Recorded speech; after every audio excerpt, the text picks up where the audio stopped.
everyone, welcome to another episode of Kitchen 701. Today is going to be a really fun one where I'm going to show you how to pickle green beans, because as you can see I have an abundance of green beans straight from my garden, and pickling is not that hard, canning is not that hard, so I'm going to show you that so that you can do this on your own, because I promise it's not that difficult. Okay, so as you can see I've got all my green beans sitting here, and then I'm doing this inside because I'm actually not going to be canning too much. If I'd be doing a lot of cans, I would be doing this outside with one of those turkey fryers that are propane heated. It's a lot bigger of a canister. It goes a lot faster for canning and processing. I'm not going to be doing all that much, so I'm going to do this inside. But as you can see, I've still got this huge canister. I filled it half full of water, and I'm going to get it to a rolling boil, because the first step is I need to sanitize my jars, bands, and lids, okay? So this needs to go on the stove. We'll cover this up, and we need to get this to a rolling boil. Okay, so while that's heating up, we have a lot of work ahead of us. It's kind of mindless work though, but we need to trim the edges off of these green beans. So you're gonna cut off both of these edges.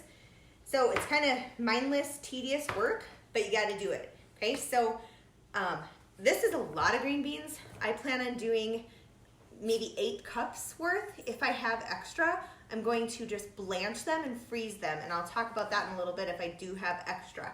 So in the meantime, you just cut away while your water is heating up. Pretty easy.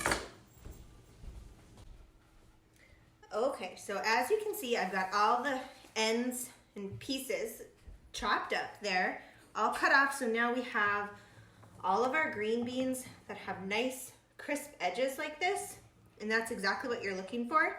These are really big green beans. They're super thick. They're beautiful for what we want to do here today. And then I just made sure there's some of these that just aren't as fresh. You know, we maybe should have picked them a little sooner, or maybe they're not ripe enough yet. Don't put those in the mix. Make sure you have nice crisp green beans, because those are the really delicious ones. And then, guess what I'm gonna do with these?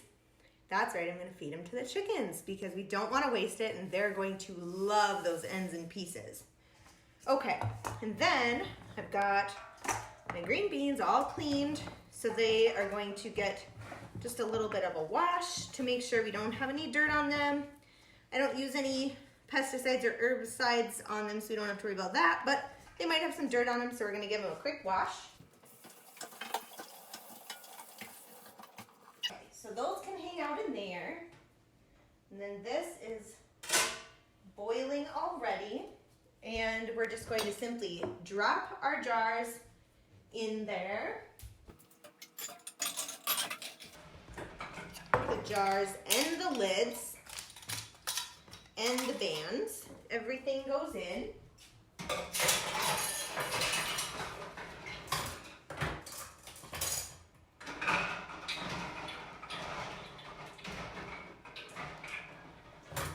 You want to make sure they're fully submerged so they are sanitized. Even if you buy new lids and bands and jars, still want to sanitize them just to be safe. So you're gonna let that go to a rolling boil for 5 minutes, and then in the meantime, kind of prep what you all need. I've got 2 of these jar grabbers. We've got these little tools as well. This one is magnetic. It helps you get the bands out of there, which is super handy, but we're gonna be using all of this stuff. So now it's time to prep our vinegar solution while that is boiling.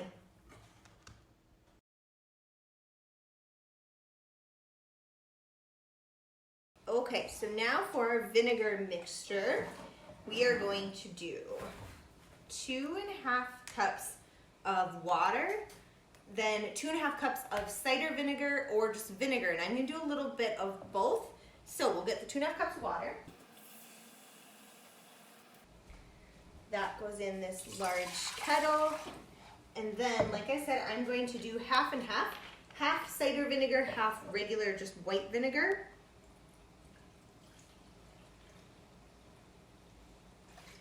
And it looks like I'm going to need this other container of the apple cider vinegar. And then behind me, I've got those jars sanitizing still, so that's working away. Okay, so we got half of the apple cider vinegar, and then we're going to do half of the 2.5 of just regular white vinegar.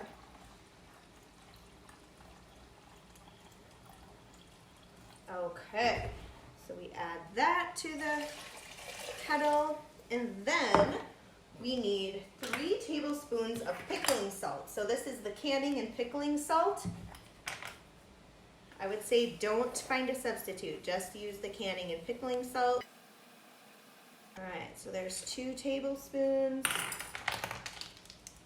I want 1 more.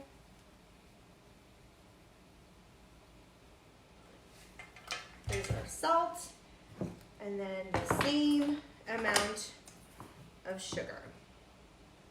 There's 2 tablespoons.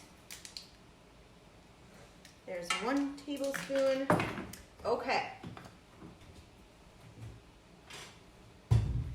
We're gonna mix this all up, and then this is going to come to a boil.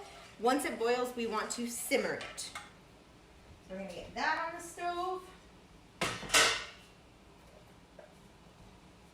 All right, so now we just kind of wait for everything to come to a boil and get done processing and sanitizing.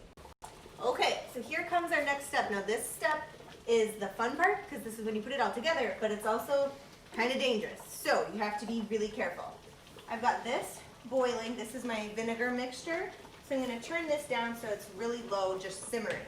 Then, as you can see, these jars are really, really boiling. So they're super hot. So you grab your cool little tool, you gotta dump all the water out, okay? And you're just gonna set this on the counter lined with a tea towel or whatever kind of kitchen towel you want. Okay, so we're gonna get all of these out here. I'm doing a couple quarts, couple pints. It can be kind of hard to get these out of here because you wanna be really careful. But you also wanna keep the water boiling because you wanna use that same water to process this. All right, so now, like I said, you gotta be super careful. You're gonna get these out of here. Keep this water boiling, which is the sort of unfortunate part because it can be a little hard to do this. All right, I've got all the jars out. Now I'm gonna use this handy tool that has the magnet on to get the bands and the lids out of here. Try not to touch any of this stuff if at all possible because we've just sanitized it. We don't want to have to re-sanitize it because we touched it with our hands that, you know, hopefully are clean, but you want to be super safe so that you don't get anyone sick with any of your stuff. Okay. So come on, there's got to be more in here. Nope. Okay, I think that's it. All right, so like I said, you want to try to not touch this as much as possible. Get this stuff out of here. I've still got a band in there. I gotta go find it. This is the part that is not that enjoyable. Okay, there we go.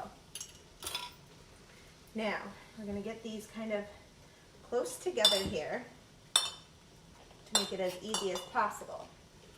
All right, now, whoopsies. Pick that up. I'm gonna have to stick that guy back in.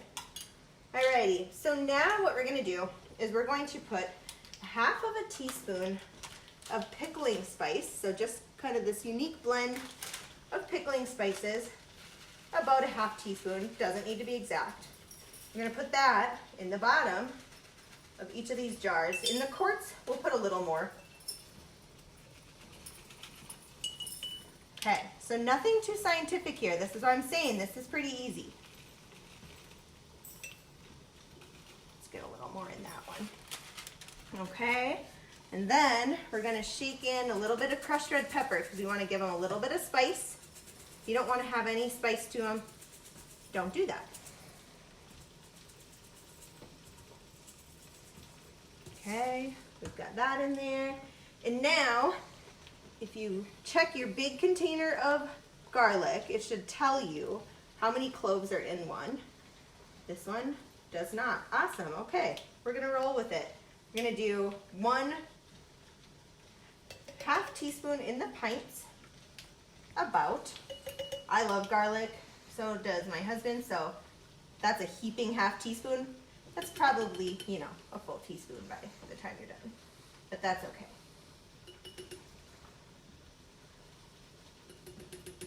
All right, so we've got that in there.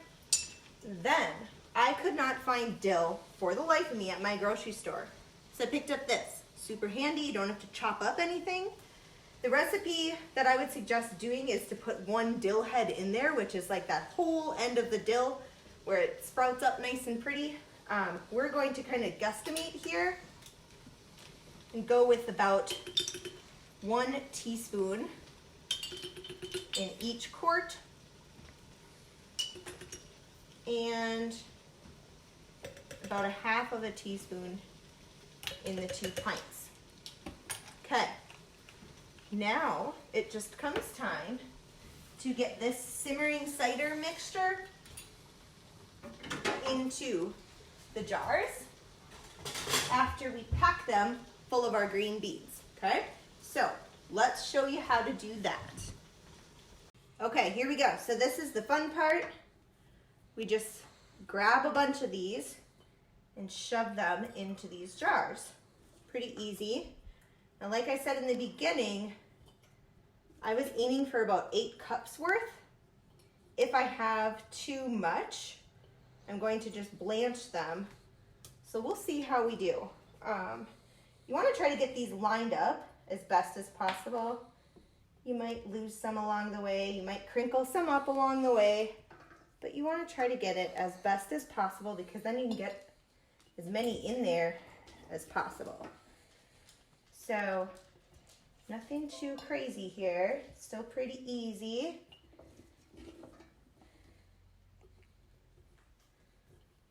Okay, so we get these super full. Sometimes it can be kind of hard because you've got to just start cramming them in there. But you have to worry about head space, which I'll explain to you in a little bit. So don't let them get over the tops of the jars, because that's when we start getting into the head space. All right, so we're cramming these in. These quarts work out perfect because they're super big. Can fit lots of green beans in here. And this is about a meal's worth for a family when you're having it with your protein or whatever you're having. It's the perfect amount. Okay, so once it starts getting full, it gets a little tougher. And I might not even have enough for the 2 pints. I might just have to have 1 pint. And then my other pint is going to be really lonely.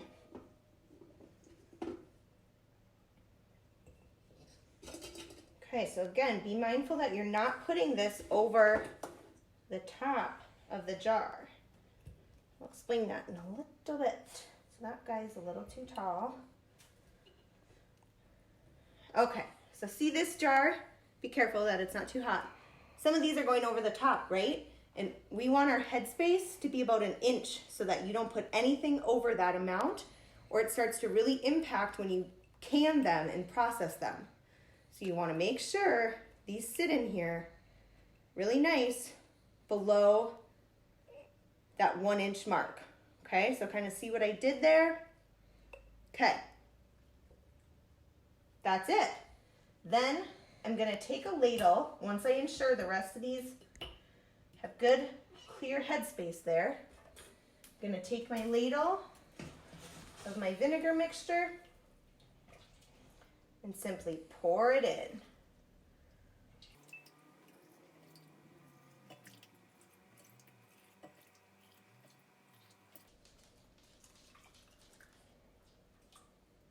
Okay, and then you're going to repeat this process, being careful to not go past that line. And then obviously you could see when I was doing that, I was splashing around. You want to make sure when you're done, when you put the lid and the band on there, that that's dry. So I'm going to grab a towel and I'm going to go like this to get that rim all dried off because I might have splashed. Put the lid on, put the band on, and it's ready to get processed. So you just repeat that with the rest of them. Easy as that. Okay, so finally, when we're ready to get these into the kettle to process, a couple of tips and tricks. One, you want to do this while your jars are still hot. That's a big one. You can also put in some pickle crisp granules. You put like 1/4 of a teaspoon in for a quart or 1/8 of a teaspoon if you're doing a pint. It helps to kind of crisp them up. It's definitely not necessary, but you can do that. Then when you get your jars all done and you've got them packed full of your goodies, when you put the lid on, screw it on tight and then loosen it just a little bit of like 1/4 of a twist because they don't need to be super, super tight. You don't want them to be super tight. Then I told you to keep that kettle hot, so it's still hot, it's still rolling with a boil. You're gonna put your jars in there and you're gonna process them. These just need 10 to 15 minutes of processing. You wanna make sure the water is over the jars by an inch, a good inch, a little more even would be good.